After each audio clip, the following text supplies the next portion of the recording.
Hello, welcome to Spurs Kings TV. It is your host with the most. It is Marlon on the show today, episode 7 of The Pitch. And I've brought Mitchie in with me this week because he is the co-host now. So he can be introducing the show with me as well. And since he's a Newcastle fan and we're on the Spurs channel, we've got to give him some flowers this week. We've got to give him flowers. Mitch, thank you. Welcome, guys. Coming on as host of honor this week. Guest host of honor. As you took charge last week, and did a great job, I thought I better bring you out as well with it. Anyway, Mitch, let's talk about Newcastle quickly because there's a lot of Spurs fans who probably watch this and want to know. Thank you for shutting them up for a couple of weeks, and you've shut them up so much you let Edu quit. But you must have been well happy with your win over the weekend. Yeah, absolutely chuffed. As we spoke about last week on the pod, it was getting to the point where I could see why people would be getting on Hull's back, and it was a massive week. And he delivered both games. Threw in the cup, beat Arsenal at St James's Park again, which is becoming a bit of a regular thing now, which has been rare for us because they always used to beat us home and away. So yeah, it's good. Going onto my Twitter feeds, there's hardly any Arsenal fans. There was no real controversy. They're not whinging. They're just humble now. And it's good. It's good for everybody. Let's bring out the next guest. Who else tasted victory this weekend? Chris, Spurs fan. How are we doing? Are you well? Arsenal lost, Spurs won. How can I not be well? I've even just purposefully repositioned my Brennan Johnson signed shirt for the background. I'd get my Solanke one, but I haven't got one yet. So, yeah, all good. How are we doing? All good. And obviously got a few things to talk to you about near the end. Some refereeing decisions again. But we'll get your honest opinion on the rest first. Presumably just how good the refs are, yeah? Yeah. That's normally how it goes. The next person, do you know what? I'm going to leave the next person till last because he lost, right? So, and we'll probably segue into his next. So, but the next person got a draw in the championship this weekend. So, I want to bring him out next. Sink, are you well? I'm good, thanks. How you doing? Evening, lads. Evening. Just chat to us about QPR. Obviously, earning a draw against high flying Sunderland. Is it starting to turn around for QPR right now in the championship? I don't know. I don't know, to be honest. I'm waiting you. I just I don't know. Look, that man sent off, man. They evened it out for you. The thing is, with Bellingham getting sent off, you just think, come on, can we take advantage of the situation? But I guess you just got to be happy with a draw at the end of the day, considering where we are. We can't buy a win, so at least we didn't lose. That's the main positive I can take from the weekend. Got something out of nothing. And the next person I'm going to bring out had the best transfer window of the summer, according to some. Changed their manager. They were going to be up there. And they are just not playing very well. But Stocky, are you well? Oh, I'm fantastic, mate. How are you? I'm good. You come back fresh as a daisy. Please just punt. Skipped onto the show tonight. Come on, Stocky. Come on. Obviously, look.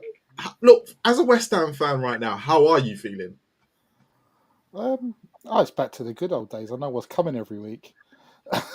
We're dreadful at the minute. Don't know what to say, really. It's all about the ball decided what direction we're going, and we got to suffer it. Sometimes it's good, sometimes it's bad, as we all know, and at a minute it's bad. Is it Lopetegui, or is it just a case of the players have got to gel? You've got to buy time on it. I think there's a good shout for both. There's definitely a good shout for both. He makes some strange tactical decisions, and some of them look like they don't know each other's names still. Oh, so I watched Match of the Day again just before we come on here, and I'm just reliving it. Chris Wood free. You can't. It don't matter what level you're playing at. It's just bad. It's just bad. So, first topic of tonight, and I really wanted to bring this up because obviously and it goes into what we're talking about with Stocky here. But Nuno Espirito Santos.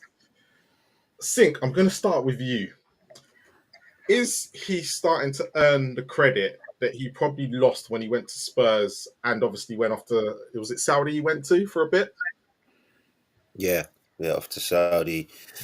I think he is really. If you look at the results of the league, where Nottingham Forest were, where he's taken them from, it's similar sort of setup at Wolves, where he's got nice, tricky, fast wingers.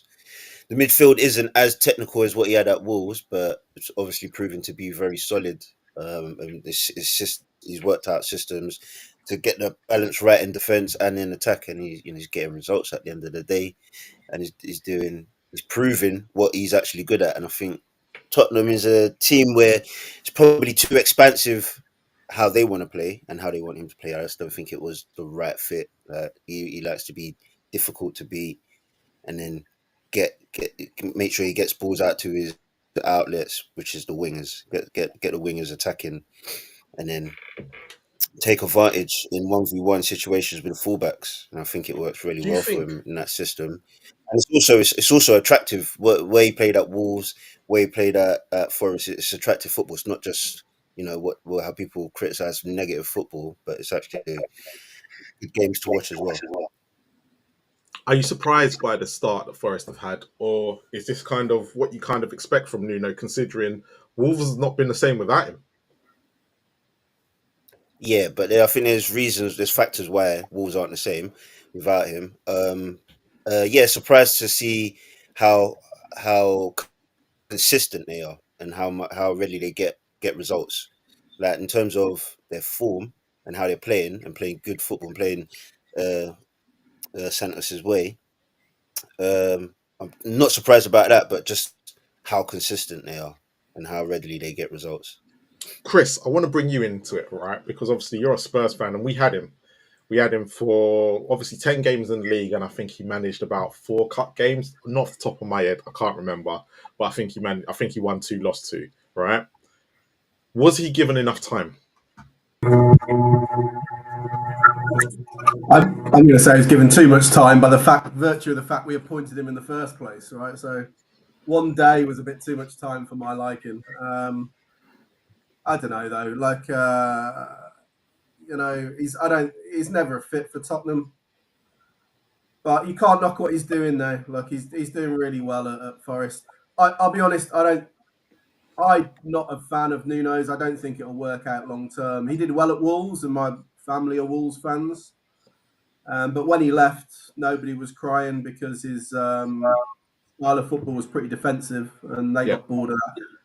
They have done poorly since, but there's a lot of reasons why. I don't think you can trace that back to Nuno particularly. But Nuno did work under the same constraints at Wolves that, to be fair, that all the other managers worked under, and he still managed to get something out of that team that, let's be honest, Gary O'Neill did okay last year, but he's struggling now. Lopetegui's been there, right? So why is Nuno, like, obviously Nuno was there and he was getting a mid-table finishes no matter how the football was played. Is it the same that West Ham are having now with Lopetegui and Moyes? Sometimes you've got to play a certain brand of football if you're down there at the bottom.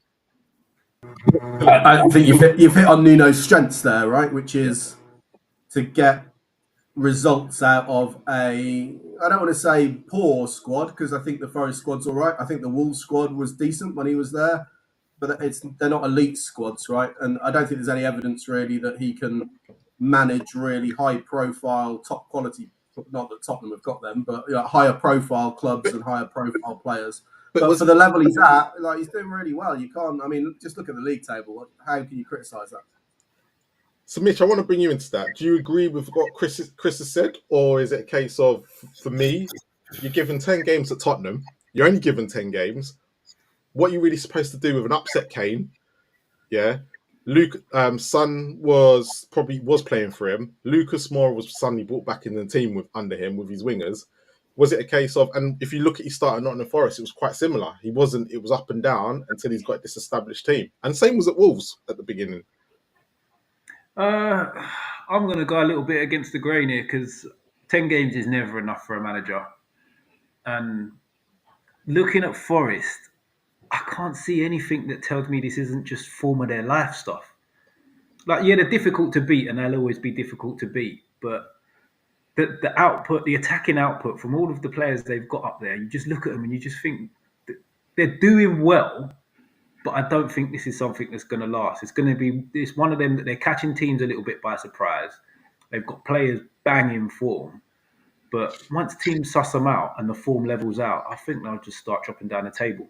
I might be wrong, but I can't see anything in that team that makes me think that they're going to be able to sustain what they're doing right now. And apart from that, yeah, they've played Liverpool, yeah, they've played Chelsea. Out of the 10 games, they're probably their two hardest, and they drew one and they won at Anfield, which is a great result. Look, the next set of games are tricky. The next set of games are tricky. But is it for them, for where Nottingham Forest need to be, right? Is it a case of actually they've got the points on the board, and even if they were to lose the next 5, or they might not even lose the next 5, as long as they pick up points, they're going to establish themselves as a mid-table team, which is what Forest were probably looking for. Yeah, I think they'll end up that little batch that they would have been. Everybody probably would have put them a part of at the beginning of the season. They'll probably end up top of that batch come the end of the season, just off of their start. But it's whether that once the form slides a bit, can he get it back to a level where it's sustainable to keep him there? Because for them now just drop back into that group, they're gonna be in like pretty bad form. Yeah, well, to be honest with them, they were in pretty bad form last year where they were losing games, but they were tough to beat. Yeah. Now, to be honest, they've got 2 wingers that were set to be probably at both clubs, one at Chelsea, one at Man United, were set to be top-class players in Elanga and Hudson-Odoi, and they seem to be playing for him. Why is he suddenly getting a tune out of them that other managers like Ten Hag and all the other Chelsea managers couldn't? I think it's just that they just seem to have a good environment because you've got your Hudson-Odois, you've got your Gibbs-Whites, you've got your Elangas. They're all a similar age. They all seem to be similar kind of personalities, and they're all enjoying playing together. And that brings out a lot in teams. I'm sure everybody's played here in teams that aren't great, but you've got that togetherness, which just makes you a little bit better than what you actually are as a team at times. But yeah, like I said earlier, I can't see it being sustainable. Really can't at all. Saying that, they'll probably beat us at the weekend. Stocky, obviously you've now witnessed this firsthand, right? And obviously you saw it at the weekend. Fortunately, I didn't see it. I think he's doing all right. Do you know what? He just does it simple. He ain't trying to reinvent the wheel. He's got 2 solid centre backs in Morello and Milinkovic. He's got 2 quick wingers, and he's got a big dollop up front who's scoring goals. How long Chris Wood sustains the goals, yes, I don't know. That's a very good question. Like, you know, if you're going to look out for his whole career, he's a purple patch kind of player. But while the sun's shining, make hay. He's doing all right. I don't think Tottenham was ever the right fit. It's just the way he goes about setting his side up was not going to be a Tottenham thing, I don't think. So why employ him in the first place? So what? No, this is the question. Why employ him in the first place if he's not going to be the right fit and you're not going to give him the time? Daniel Levy? Yeah, he was unemployed. Yeah. Very cheap. Oh, well, yeah. Chris has said that perfectly for me. Yeah. Daniel Levy tactics, I'd say, on that one. But to only give him, like for me, if you're only giving him 10 games or 14 that we had, right, and you're not giving the man time, we'll never know if he was ready or not because other managers have been given more time than Nuno at Spurs, who've probably been just as bad. So what was it about Nuno to the reason why, if he wasn't the right fit in the first place, why are you employing him? Is this just another bad decision by the Spurs board? Or is it a case of he's more of a fit to Nottingham Forest than he is to Spurs? Maybe he's got more time at Forest to embed his style of play, what he wants. There's less, I'd say, at the time at Tottenham, it's we need this now. If you have players there that you need to be winning now with, whereas at Forest, there's a different expectation at the start of the season. Maybe that's why he's flavour of the month. And I think also that there's not a demand on a style of football as well. I think Yeah. that's a big factor as well for him to give himself more time at Forest. Okay, so if there's not if there's not a demand on style of football, do you think then, right? So let's take every manager in the scenario. Do you think this is where a lot of clubs fall over because someone like, well, Manchester City now will want a style of football next when Pep goes. Arsenal will want a style of football if Arteta leaves, and these managers are not given the enough amount of time. Because you look at Unai Emery, he is a decent manager, but Arsenal fans just weren't having him. But Villa have.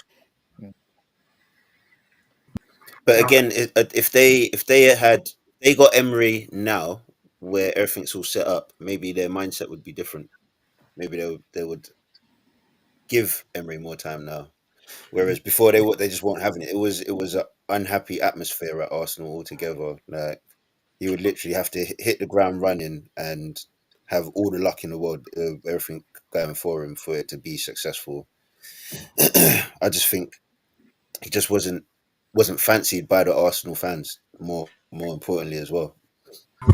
Mitch, Remember, I think it was quick point on the Spurs thing. Remember that it wasn't really the board who ran out of patience with Nuno. It was the Tottenham fans, right? And that they absolutely turned on him like I've never seen the Spurs fans turn, even on Conte and Mourinho. But Chris, the reason why I bring this up, the Spurs fans turned on him, but it's the board's decision to make that, to go with that manager. So at the end of the day, if the board are not confident with the manager they've picked in place, then why pick him in the first place?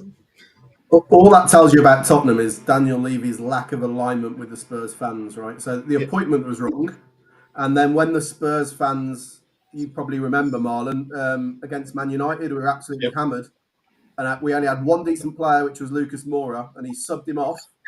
And the atmosphere just went, and everybody was booing. And at that stage, Daniel Levy is protecting himself and like, okay, this is going to come back on me. Therefore, that's why he gets rid of Nuno. So Tottenham's a basket case of a club. So it's always a bit difficult to judge Nuno fairly on anything to do with his time at Tottenham. Mitch, just quickly on you. Also, who else was available when Nuno was being looked at? Conte at the time. Conte. They actually went.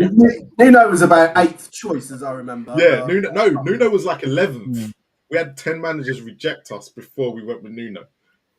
It was him or Ryan Mason. So I think that's probably probably that biggest factor why it was Nuno. Because we were meant to go with So we were meant to go.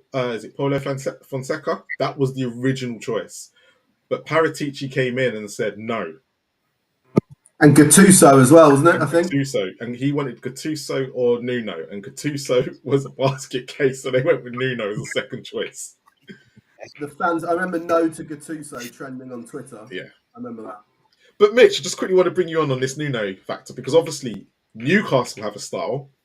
Yeah, would they accept someone like Nuno coming in if it meant settling the ship? If suddenly Eddie Howe, after Steve Bruce, let's take after Steve Bruce. Right, and Newcastle have always had a style. Steve Bruce never fitted, but if Nuno came in and produced these results now, after you'd have had the 6 months of turbulence like you did under Eddie Howe, and then he turned it around like he has with Forest, would Newcastle fans have accepted it? I think they would have done. I don't think Newcastle fans we're not a style of play type of club. Steve Bruce was hated because no one could see what he was trying to do. Like he wasn't a game plan. Yeah, there was like I could name any game that we ever played under Steve Bruce and get you to watch it. And if you could figure out what we were trying to do to win the game, I'd pay you a lot of money because I never fucking could. If we're talking about style of play, we had Rafa Benitez, who's absolutely loved in Newcastle. True. Yeah. Who was a massively defensive manager for us. But you could see what he was trying to do. And he bought into what Newcastle was about as a club. It's not about going out there, Kevin Keegan, and trying to score 8 goals, even if you concede 9. That's not what Newcastle fans are really looking for. We just want the team to have a way. You can see the way the team are trying to win the game. That is all we want. That is all we've ever really wanted, to be honest. And we could not see that under Bruce. It was just nothing. It was, we'd defend with like 6 or 7 players and then just chuck it to one of the most gifted player on the pitch and hope he does something. And then even with that, he ostracized Ben Arfa. And it was like, he's the guy you'd give the ball to make you do something, and he ended up going on loan to like Hull or something stupid like that. And speaking of winning, so obviously, when I'm going to stick with Newcastle still, right? And obviously, you'll win at the weekend. But obviously, what we saw on Saturday as well, later on that day, was that Bournemouth went and beat Man City. Liverpool played crap, but Salah turns up and gets them the 3 points. Forest obviously won against the lonely West Ham, but Arsenal lost, Villa lost, Spurs won, Brighton obviously lost to Liverpool. This title race, right? Because obviously last week we were talking about City, but Mitch, I'm going to stay with you. Are Liverpool in a title race? Is this title race now wide open due to the injuries that teams are now getting? Yeah, City's injuries are building up. I still think they will get into a groove and take off. Liverpool are definitely in a title race, but at this point in time, I don't think we can say anybody else other than them two are in a title race. 4 points is massive to make up there, and everybody's dropping points. Everybody's beating everybody, and everybody's losing odd games. But it's still going to sort of level itself out across each of the teams. So to make up, just for Forest to try and make up 4 points on City is huge. Yeah. Like Arsenal have now got, what is that? That's 5 on City and 7 on Liverpool. Like, that is a crazy amount of points after 10 games to have to look at to try and make up. So we're ruling out the Gooners, Mitchie. Are you ruling out them now of the title race because they've lost 2 games already, or is it a case of because they're missing Odegaard, they're getting injuries that they haven't had for the last 2 years? Yeah, Who, Arsenal? yeah, because they literally had Odegaard missed about injuries 3 or there? 4 games last year, right? And Saka's hardly missed any last year, but all of a sudden their team is starting to get depleted, right? And we're starting to see the vulnerabilities, and their away game. You look at their away games this year; they could go defensive against Tottenham, they could go defensive against Manchester City, and they could kind of go defensive against Liverpool because those are the games that they kind of don't need as much as the ball. But when you're going to go play Bournemouth now and play you guys, is this where they're going to start missing Odegaard? Are we ruling if Odegaard ain't back anytime soon? Are we ruling them out the title race? I would rule them out of the title race just because of the way they go about things. I don't believe Arteta instills a proper winning mentality in the Arsenal players. He's too petulant, and it filters down, and you see it in the team. And the thing on the injuries is they run their core into the ground. Like, outside, there's no replacements for all of their key core players. Who's the replacement for Rice? Who's the replacement for Odegaard? Who's the replacement for Saka? Who's the replacement when Saliba goes down? These guys have to play pretty much every game, and they're gonna start picking up niggles, no matter who you are, unless you're like even Rodri went through the spell of not missing any games, not losing. He's now picked up a massive injury.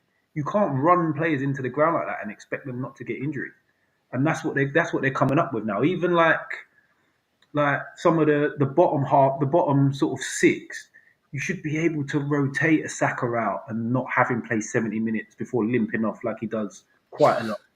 And they just haven't done it over the last few years, and it's now coming to bite them. Like, they've only got themselves to blame. All the Arsenal fans are calling for this Wanyeri kid to play. Still not playing. He's running other players into the ground.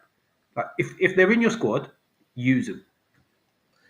Sink title race wide open, or is it City's? Yeah. Is it still City's to lose? Are Liverpool going to compete with them? Are Arsenal out of it?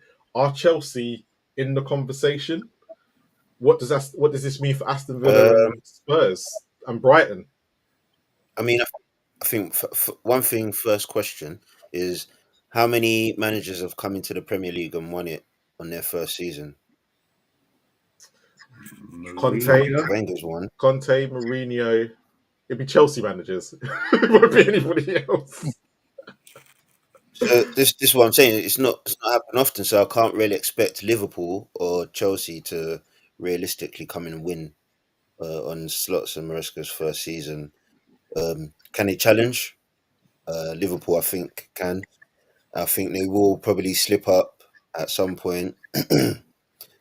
City, can they maintain? Can they maintain the dominance that they've had over the last few seasons with all the injuries? this might people's perspective might be changing now because of this result.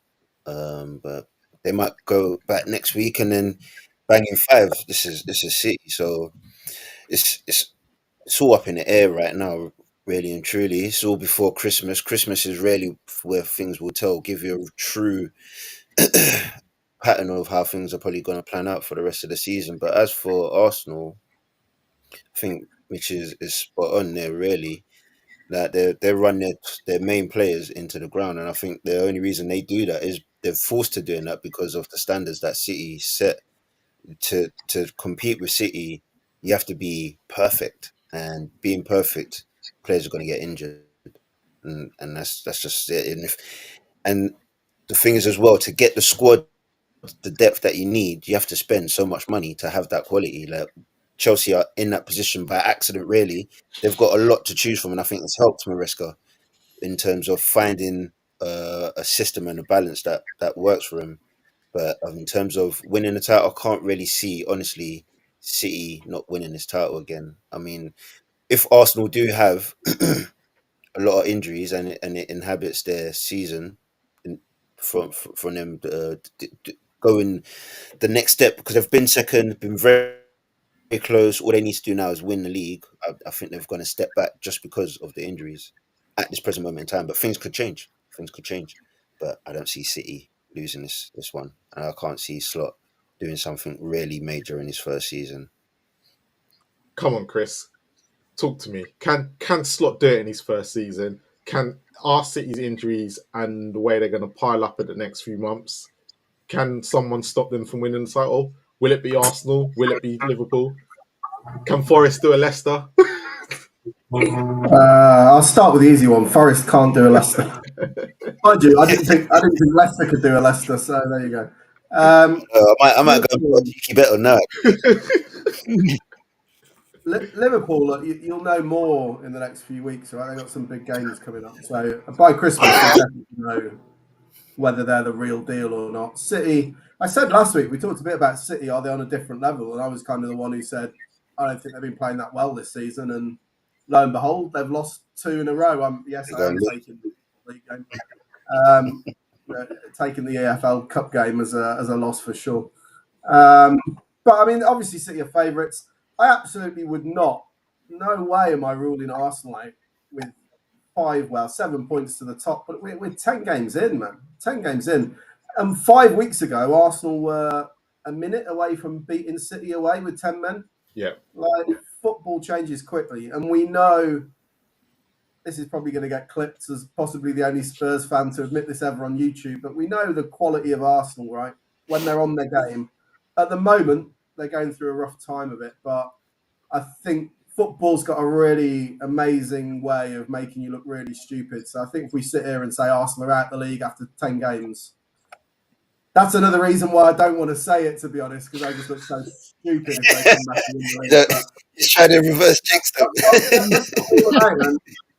They're a good team, aren't they? Let's be honest. They're a good team. If they don't win it, we're coming back to haunt you. Can I jump in with a question here? So my way of thinking about this is, yes, Arsenal are going for a rough time, but it's the first rough time they've really gone through in these title charges.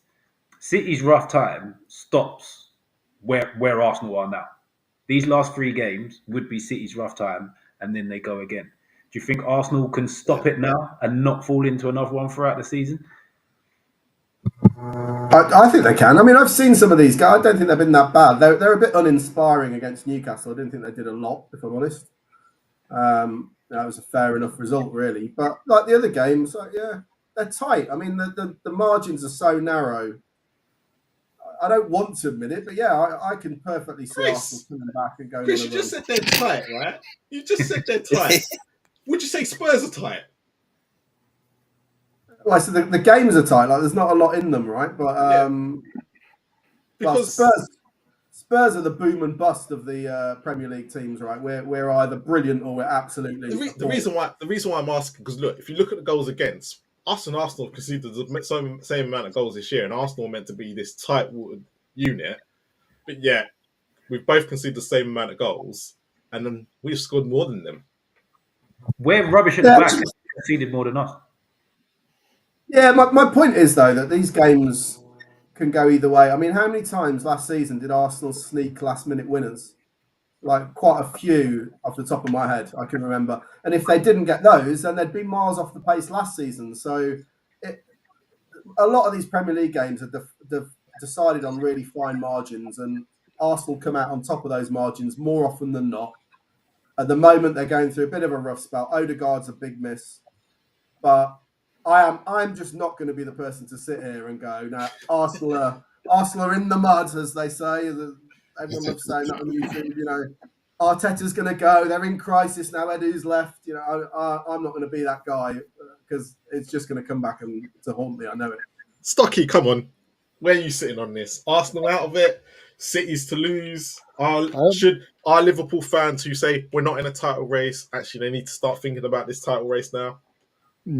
I said a few weeks ago, I think Salah's having his last dance. I reckon he's going to go for it this year. I think he's going to fire them fully into a title challenge, I think. Also, I'm not sure how long Alisson's out for, but imagine getting one of the top keepers in the Prem back to boost it later on in the season. I think they're definitely pushing. I think City will still win it. The longer Arsenal go without Odegaard, the worse it's going to get for him. I mean, he's clearly the heartbeat. He's the creativity. There's lots of. I know Saka's the one they all like. He's a man, and he is very good. But it's a lot easier to be good when you've got Odegaard just inside of you. The longer they go without him, the harder it's going to get.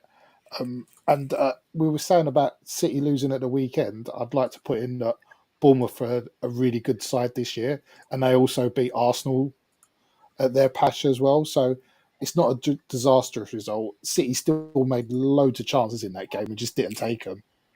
And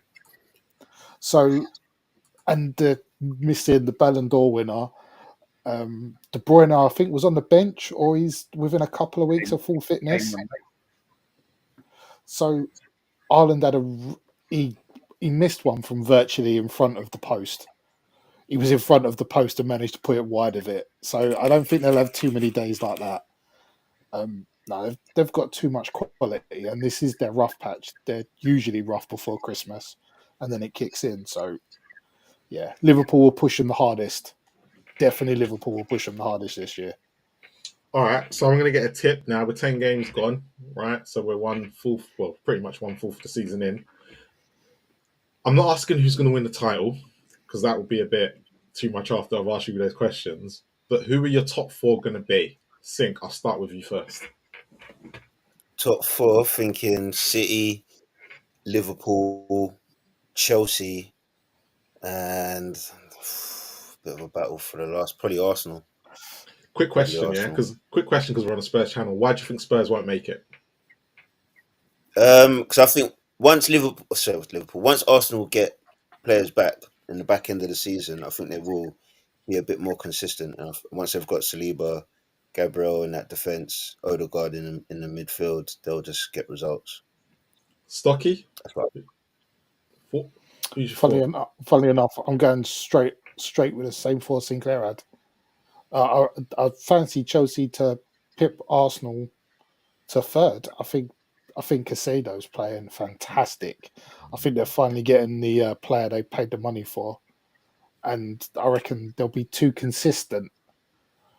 They'll get the points now. Arsenal will catch up a bit, but I think Chelsea are going to do them for 3rd, and City and Liverpool 2nd. Why Spurs not in it for you as a West Ham fan? You go too up and down.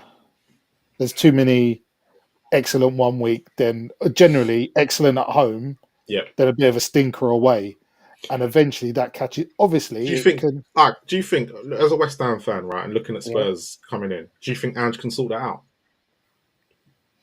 over the course of the season? Can Ange sort out Spurs' away form? And the other big thing is stop going 1-0 down at home. Yeah. Can he? Yes. Will he? That's the question. Because managers are so dogmatic now. Yeah. It's like it's a brand and all that fucking toss. just shut up and win your games. It don't matter. Sometimes if you pump teams 4-1 at home, I bet you no away Spurs supporter is going to care if you grind out the odd 1-0s. Oh, so you Do think what you have to do away. So you think he needs to change his Yeah, style? Okay, mate. Horses for courses. Mitchie, who's your 4 going to be? City, Liverpool, Arsenal, Newcastle.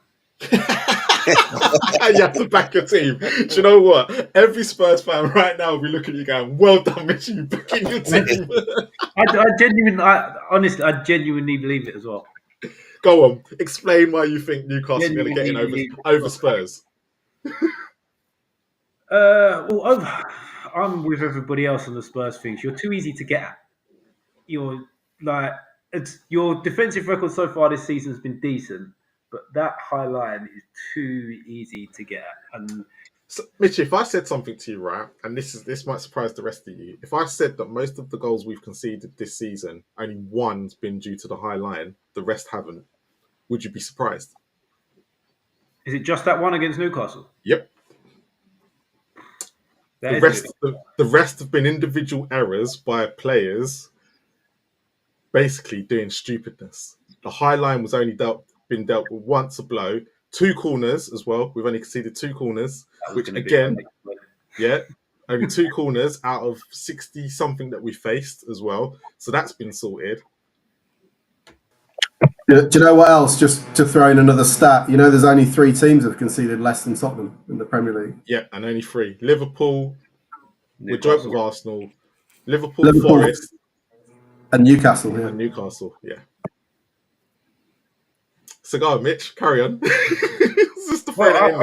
sticking by that, and I'm going with what has just been said. We've got the second best defense in the league without our best defender, and you've got no Europe, and we haven't. And our best defender hasn't played all season, and will be back just after Christmas. Chris, who's your 4 going to? Well, after that unusual moment of positivity about Tottenham from me, I'll rein it back in. I don't think we'll get top 4. Although Andrew's beginning to win me over a little bit because he's shown a few tweaks here and there. Yeah, maybe makes me think maybe he can do something with our away form. Our home form's brilliant, but anyway, answering the question. Liverpool and City are obvious, right? I think Arsenal will come good. So it really is who else is going to join those 3. It could be wide open. It really could. But at the moment, I'd have to go with Chelsea. I think they've surprised everybody a little bit. And their squad's so deep that, hopefully you'd think that, well, not hopefully, but you'd think they'd be able to find some players on form. When you've got like about 30 players to choose from, then I think they'll be all right. They're not going to suffer from any injury crisis, are they? So they've impressed me, to be fair, Chelsea. So at the moment, I'd say that they're probably a little bit more likely than us. But after that, we've got a reasonable chance. But we need to step up against the big teams and improve away from home. Does anyone not think Chelsea are 1 injury away from not being a very good team? Caicedo or Palmer go down, they are not a very good team. The rest of their players are good players, but them 2 are top draw, and without either one of them, they're nowhere near as good. Maybe they'll get the luck. You can say that for most teams, though. If you take 1 or 2 players, key players out of any of the top teams, they'll be suffering. So same goes for it. Suffer, but I don't think the drop off would be as big. Do you know what? On that, I think Chelsea would get quite lucky in the sense of if they lost a Palmer or Caicedo, I reckon say they lost Caicedo, I reckon Enzo Fernandez will suddenly turn it around and he'd suddenly become. He's crap. I know he's crap, but I reckon he'd end up picking form for them at the right time. Have you seen his stats for when he's out of the team? They have a better win percentage. Yeah, they do. But what I'm saying is, because he's been there so long, it wouldn't surprise me if Caicedo got injured and then he'd turn his form around. It just wouldn't surprise me, right? And then with the whole Cole Palmer thing, you wouldn't be surprised if their wingers, like, let's take Mudryk, who hasn't hit fire. Madueke has been on and off. It wouldn't surprise me if they ended up having those 2 out with a certain amount of games, that them players would step up for some reason. I don't know why, but that wouldn't surprise me with Chelsea. Yeah, Chelsea are that lucky. That's how lucky they look, because they can be that lucky. It's just I get exactly what you mean, but because what it is, Chelsea, apart from Cole Palmer, really, the rest of the team is pretty. If they lose Ordinary. one, yeah, This is ordinary. Another ordinary player just drops in for them. No, I think without them too, and a Lavia a little bit at the minute. If you take one of them runners out in midfield behind Palmer, they're very open. And when Palmer doesn't perform, and the other two have to run about so much for him, they look toothless. They look Yeah, but absolutely toothless when he's not on the game. And if you take him out, they'll always look toothless. You you take know one what? of the runners out, and they'll always be wide open in midfield. Why you're bringing up Chelsea and Man United? Because obviously yesterday, Chelsea and Man United obviously played each other yesterday, and everyone's saying that Cole Palmer didn't turn up, right? But they still managed to get a draw, and I suppose you're saying that Caicedo was part of the reason why they got the draw, right? Yeah. So let's if we're looking at it like this, if Caicedo suddenly then drops out, because they did play without him last year and they still managed to win games. Isn't it a case of that we actually think Chelsea's strength in depth is probably a bit more? There's a bit more strength in depth in Chelsea than there is in, say, what other teams that have. And because Mitchie's brought it out, I'll go with you, Stocky. Yeah, I think they got these. I think it's very light for light, Chelsea. Do you think they'll suffer, like Mitchie said? With Palmer, yes. I'd say I reckon they'd get through without Casado. Palmer, yes, because I think it affects too many players. I think it affects Jackson massively, and that's I think where they'd stumble. Yeah, I do agree with that about Jackson, because him and Palmer have sort of got a connection. It works. It works. It's a pairing, like an old fashioned, like two striker pairing sort of thing. They complement each other. Jackson, what I think would suffer. Chris, where do you sit on what Mitchie's said about if they were to suffer Caicedo and? I'm kind of with Sink, to be honest. I think you say that for every team, really. I don't agree with Caicedo. He has started to play really well. I think Lavia's played all right in a couple of games. And I think Neto's started pretty well for them as well. I forgot about Neto, yeah. Look at Neto. And you've also got, not saying that he's amazing or he hasn't done too much for Chelsea, but you've got João Felix as well. There's lots of players who could step in. Maybe they're not going to be as good as Palmer, right? But I don't expect them to, even if Palmer and Caicedo got injured, I don't think they go back to the Chelsea we've seen the last couple of years. I don't know if they could keep up top four. I guess, look, if they got injured, I'd back Tottenham to finish above them, probably. But I don't think you're going to see a massive turnaround and Chelsea suddenly become rubbish. Obviously, they're not going to be as good as they have been so far this season if they lose those two players. But I think something's beginning to happen there. It started towards the end of last season with Poch. Maybe those players, they brought in so many. Maybe they're just beginning to gel a little bit, some of them, and beginning to settle in. And I think we're beginning to see a better version of Chelsea. And I think they're going to be back towards the top end of the table over the next couple of years. Mitch, I'll let you finish on this point. So where do you sit? You've heard everyone else's opinion. Where are you sitting on it? I'm still disagreeing. I'm saying outside of them two, they're bang average. So I get they played last season without Caicedo, but they had Gallagher, who's not great, but he's another runner to get in and around Palmer. I'm telling you, if they have to play without one of the runners behind Palmer, they're massively wide open. And he's the only one who looks like creating anything every time I've watched him play. By the way, he's had a couple of good games, but he's got zero end product 90% of the time. So let's get on to the refereeing decision on yesterday as well. Now, I suppose everyone has seen this incident. I was listening to it on TalkSport at the time when it happened, and I had to come back and I had to go, what the hell's happened? Why are they going crazy that the VAR hasn't got involved? Now, this challenge by Martinez, right, and this is what they said before I come to you guys, is he knows what he's doing. He's in control of what he's doing. Why is VAR not recommended to the referee that this should have been a sending off, especially after his tackle against Palace a few weeks back that we all discussed?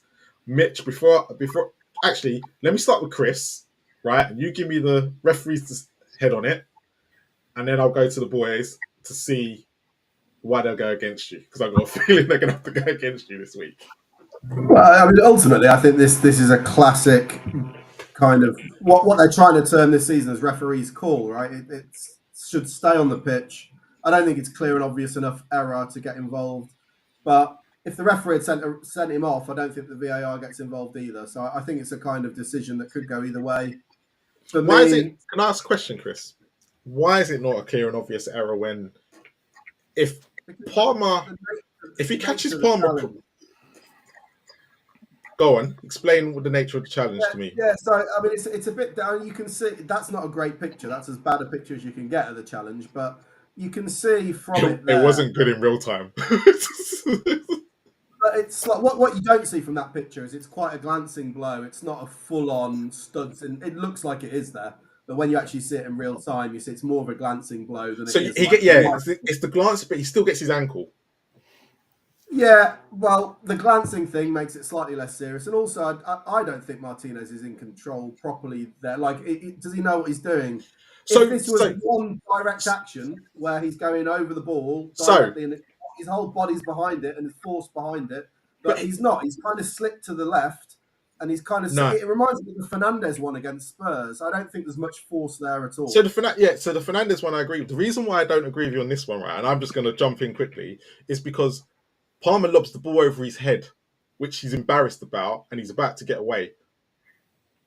Is Martinez? This is Martinez, a guy that they call the butcher, right? And this is why I think he's in more control, and he knew. Look, he looks at what he's doing. I think football's not like. Honestly, one of the things I'm not a fan of is that general phrase, really, that they've gone to do them or whatever.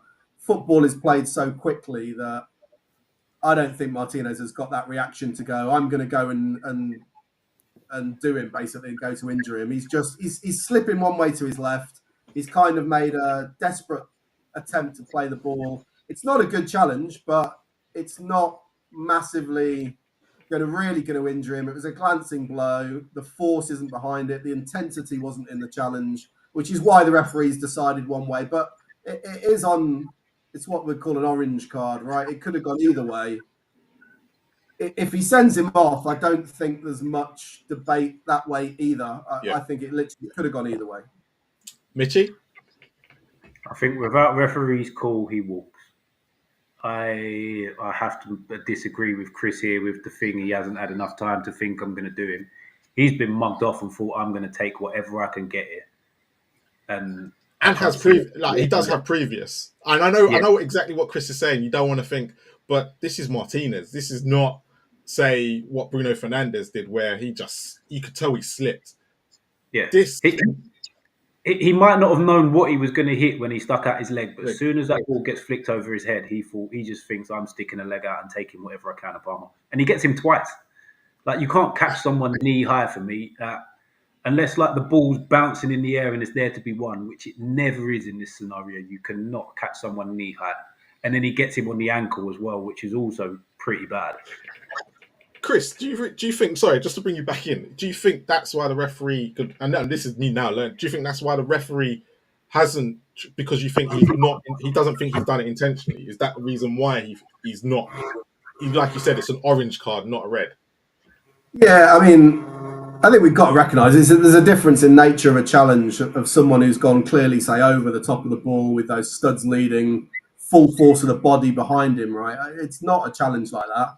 His momentum's going one way and he's just thrust the foot out in the other direction. There was actually a similar one, I think it was last season, for Arsenal. Fabio Vieira got sent off against Burnley. Really similar. And I can understand people saying that's inconsistent because it's almost identical in a way. But the referee sent him off on the field, and I think we have to accept that referees, in a split second, referees view things a different way. And that's what, for me, we criticise VAR for getting involved too much. You're going to see them involved a bit less this season. It's the same high bar why they didn't overturn the Fernandes one is the reason why they've not got involved here as well, because they've said this season they want the bar to be really high. I think it would have been, you don't know what the referee said about what he's seen. If the referee has said to the VAR, look, he's slipped slightly to his left, he's lunged with his foot, but he's just caught him with his studs in a glancing blow, and I think that's a yellow.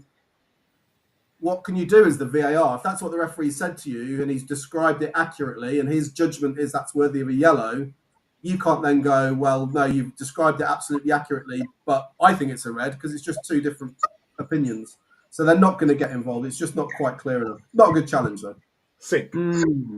Sink, do you think you should have sent him to the screen to watch this? I think Or based do you agree on with what Chris?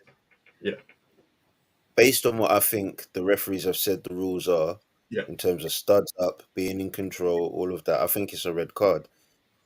He's gone in to try and stop him. Whether he's gone in to try and hurt him maliciously or not is irrelevant, really, for me, because he's tried to stop him, and in that action, he's now slipped over in trying to stop him from playing. He's tried to impede him, has now put him out of control.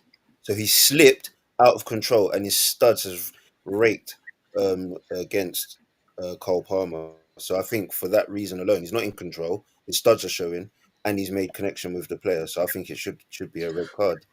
I look at Jones against Spurs, and you know I always bring this up as an example when we talk about things. Jones was a massive another one where he's made the connection with the ball, gone down Basuma's leg because Basuma's put his foot in the way, and then he's got a red card. So But Sink, from what Chris is saying. So Chris, actually, I want to bring Chris on that as well, because you've just brought up, would Curtis Jones only get a booking then this season instead of a red card? Again, I think it'd be down to the referee on the field as opposed to. I don't think VAR get involved in either way. Curtis Jones. One point you made, Sink, actually is absolutely spot on, which is kind of what he's intending to do is irrelevant. What actually happens is important, which is why the fact that Curtis Jones hits the ball first it doesn't really matter. He's ended up with his studs implanted in the guy's leg. It happens to be a Tottenham player, so I can fully see and. The direction of the whole force from Curtis Jones was that direction. So all of his force was behind his leg going into the players. But the reason why his foot ends up in that position is because Basuma makes the challenge on the ball. If Basuma doesn't make the challenge of the ball, Jones just. Basuma's got a right to do that, right? Basuma's got a right to do that. Oh yeah, of course he's got a right. He's got a right to do it. But what I'm saying, he's affected. He's affected the after effect of what Jones has done. Jones isn't in control of after that because of the placement of Basuma's foot. The big difference really between the two is, if I remember that one rightly, you could actually see Basuma's leg buckle slightly because of the force that was on his leg. The only reason why this isn't a red card, it couldn't be the only reason, is the lack of force that's in the challenge, because it is that kind of glancing blow. If people think it still should be a red, I genuinely think this is a great example of there's no definitive one single correct decision for absolutely everything in the game of football. There are things that will split a room, and they'll split a room of referees, and this is probably as it's done here tonight. It's completely split us. Stocky, come on. Oh, mate, I'm so livid. Right, as a player, it's this sort of thing that used to get on my tits because. I didn't get to do it often, but sometimes you do mug someone, right? If he just wants to stop Palmer, he just goes with his arm. Which he has done. Which in a hype here is said as well. He's also gone with his arm to grab. So that means he's intentionally... If he grabs him, it's still a booking. So the fact that Chris even said there's intent and he wasn't in control. I could win the ball with my studs up and not have intent and still get booked. I don't see how it's not a red, because he clearly, if he could reach him, he would hurt him because the intent's there. He's got his studs up. He could have just grabbed his arm and stopped him, got the same result. But the fact that he's left his studs up because he's been mugged, he knows it, and he wanted a piece, and he's got previous. So it's not like it's not like he's not that kind of player. He absolutely is. He's a shitbag. As a player, you know when someone wants you, when someone's going for it, and that's completely took what I was going to say there. Stocky will know what I'm going with here. We used to play with a guy called Adam Gregory. Shout out to Adam Gregory. I used to get yellow cards. The black shit he would do this kind of thing to players, and they would just try and take him out, but he wouldn't get injured because he'd mugged them off that badly. People have said Martinez is slipping. He's slipping because he's been mugged off. He's not slipping because he's lost his balance. Palmer's done him that badly. That's the only thing he can do to stop him. And this, as Stocky said, it's infuriating when referees turn around and go, "Well, there's only minimal contact because he mugged him off so badly." Like that can't be a reason for it not being a red card. It's a stonewall red, and yeah, it's so annoying. And Stocky said it perfectly just before. It's just crazy how there can be an explanation as to why it can't be a red. Go on, Chris. Just one final point. Yeah, Go on, one final final word. point. The level of force has to be a consideration, right? It has to be. Because if I walk up to you, let's say we're on opposite teams. If I walk up to you and just tap you on the knee with my studs, it's not a red card, right? No force. Equally, at the other end, players flying in 2-footed over the ball, going to break your legs, clearly a red card. So somewhere in the middle, it has to be a judgment call about, is there enough force there for it to endanger the safety of the opponent? I mean, Palmer was barely injured, so it is a judgment call. If you guys think there is enough force there, I'm not going to argue with that. Was there enough force on Kudus when he started waving his hands at people's faces? Was there a lot of force on that? But then on the subject of force, though, say two players going 50-50 with full force and someone gets injured, does that mean that the player who doesn't get injured should get booked because of the force? No, it's the nature of the challenge. So it's like there's no doubt that studs into a leg with force is endangering the safety. Studs into a leg with no force, if I'm stood next to you and tap your knee with my studs, that's not even a foul, probably. But with the ball 10 foot in the air, it's difficult. With the ball 10 foot in the air, what is the explanation of studding someone in the kneecap? When is the ball ever at that place for his foot to be in that position? And that's a consideration, right? I think if you make a challenge where you have no opportunity to win the ball, that always makes it a lot worse because what you're trying to achieve. But is that not what it was, though? Yeah, the only thing I would say is it's definitely not a scissor tackle, right? Scissor tackle is wrapping your leg. It's like the complete opposite of a scissor tackle. Yeah. But it's more the grab. He's more suggesting that. Just want to add in one thing with the amount of force. I think the danger with grading the force, I think it depends on the challenge, but also I think petulance, because that was petulant from Martinez. He has tried to petulantly stop him with his arm and with his foot, and I think it's that kind of culture that I thought that was the message that the Premier League or the referees anyway was trying to stamp out of football, in terms of like 2-footed things like that are just nasty, that are just going to injure players. I thought that was the culture that was going to be put forward in terms of the standard you're trying to set for grassroots as well. If you're saying, it's about a level of force, then I just feel that allows a little bit of nastiness to creep into the game that I think everyone wants out of the game, to be honest. So I think we need to be careful with this. I think ultimately, so that's what the referees decided, I guess, which is that I wouldn't disagree with you, but the referees looked at that and interpreted it as it's not a nasty challenge, right? It's a desperate kind of, he's got away from me, I'll just try and stop him, rather than I'm going to go and do him. You might disagree with that, and you're perfectly entitled to disagree with it, but I think that's the referee's interpretation as to why he's gone with the yellow card on the red card. Fair enough. Personally, if I'm a CM on Palmer's team there, next time Martinez gets the ball and I'm close enough, he's getting lifted. That's what would happen back in the day, definitely. Bit like how Romero got injured yesterday. By the way. They haven't forgot Matty Cash. Quickly before we go, right, I was going to bring up 2 points, but I really wanted to get you lot's opinion on Amorim, obviously, as well, as you saw in the photo. What is in his inbox for Manchester United over the next, once he starts, is it they play Ipswich, whenever they play, 17th of November or something stupid like that, he starts. What is in his inbox? Stocky, I'm going to start with you. First of all, I'd get the defence working properly, tighten up a bit. Yeah. I'd sack off Garnacho because I think he's utterly dreadful. I don't see it. I just don't see it. His decision making is dreadful. Maybe just get things a bit more settled, because they seem to change players or change the shape. Get some consistency. Maybe make Rashford smile again, if that can ever happen again, and get him enjoying his football. I still think there's a half decent player in there, or good enough for where they're going to be. He's got a lot to do, but I think he can do it. I think he's a decent coach. He's done really well at Sporting. Mitch?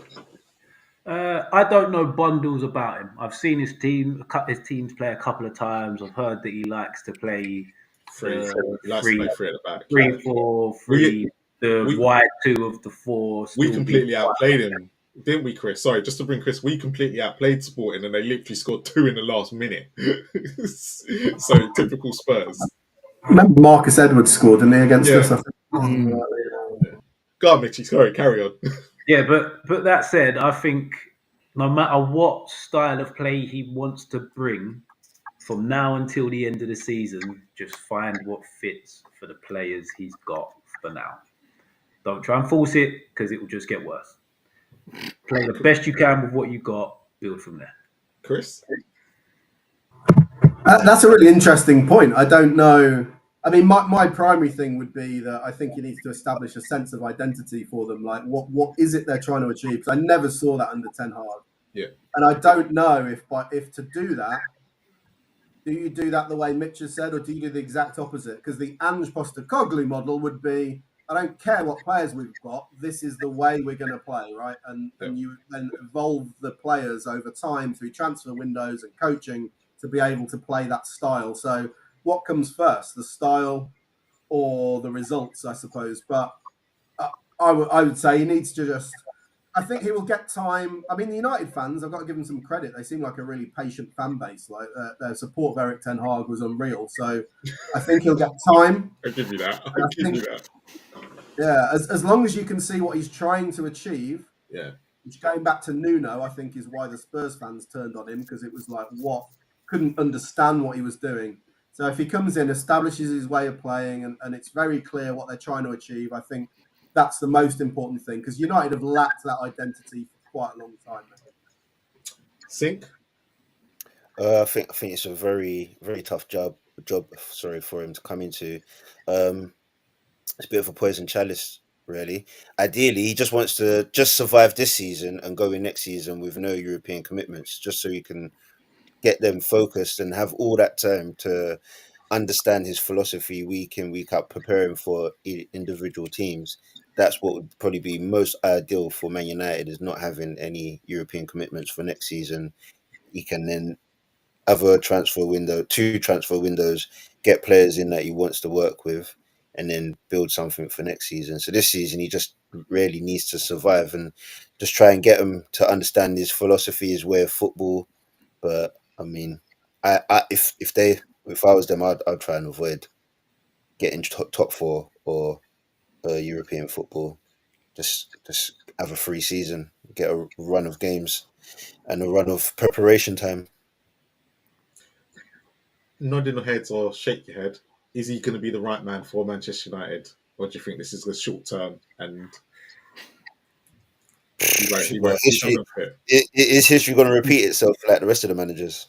What's going to be so special about him? If they're ready to give him time, he's potentially the right man. This is the guy that West Ham were meant to get, and I don't even know what happened. That is a shambles. I do question it a little bit, but we'll see. We will see. Guys, thank you very much for tonight. There is going to be a question. I'm going to give you guys some homework, right? Because we didn't really get to talk about it tonight, right? But I'm going to give people that watch this back as well and what they think. And should VAR be introduced to the FA Cup once you get to the first round? That's my first question. Should VAR be directed in the Championship? Because once they come up to the Premier League, they have to use it anyway, right? So don't think about it now. Those are the two questions for next week. I could answer that right now. Yeah, I know. But you got to remember, VAR is here to stay in the Premier League. It ain't going nowhere. It's not. Right? And Ipswich are now complaining about referees in the Premier League, considering they've come from League One and they got a whole bunch of decisions against them back then that were worse. So, teams have got to get used to it. So and the cup as well. The the Carabao Cup as well. Once you get into the early rounds, should VAR be included instead of only, especially with the FA Cup where they only include it in Premier League stadiums? So that is your homework for next week to come out of. I want a reason for it and a reason against it. Yeah, next week, and then what your opinion is. Yeah. Cool. But guys, thank you so much for tonight. The referee chat, good as always, especially when Chris is on the referee slide. But no, thank you guys so much. Stocky and Mitch, please tell us where they can find you now on YouTube. Yeah, we're getting started again. We'll be on Sunday evenings, Where the Owls Sleep on YouTube. We still got to do a little description of what Where the Owls Sleep even means. But Sunday evenings, we'll be on. Chris, Nice. Look forward to it. X for you still? And here now? Yes, still trying to defend the indefensible refereeing decisions on X. Yeah, Spurs CC. Yeah. And in the comments of Spurs YouTube as well. I saw you yesterday when was it Sava's channel I was on? I saw you. Yeah, I watch a lot of Sava. He's probably one who's got similar-ish views to me on the most part. So yeah, I watch a lot of Sava. Yeah. And Sync, no social media for you? Nah, mate, just find me in grassroots football, just on the fields, mate, coaching the kids. Happy marches, mate.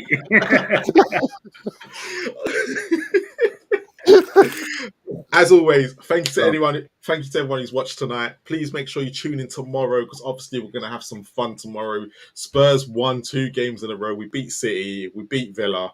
We're all going to be a bit giddy. So please tune in tomorrow as Ash breaks down why we beat Villa. Wednesday as well, tune in to the funniest show that's on YouTube and is underrated, and that's The Rivals on Wednesday.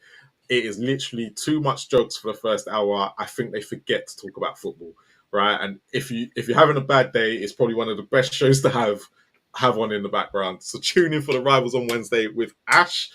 But as always, Stocky, do you want to do your Come On Hammers again because you lost last time? Energy. Where's your energy, mate? I'll do it every week. I don't care. I really hope I pissed off some Tottenham supporters with it as well. No, mate, you can do it every week now. If we know you're going to lose, we're all good. I know I'm going to lose. I've still done it.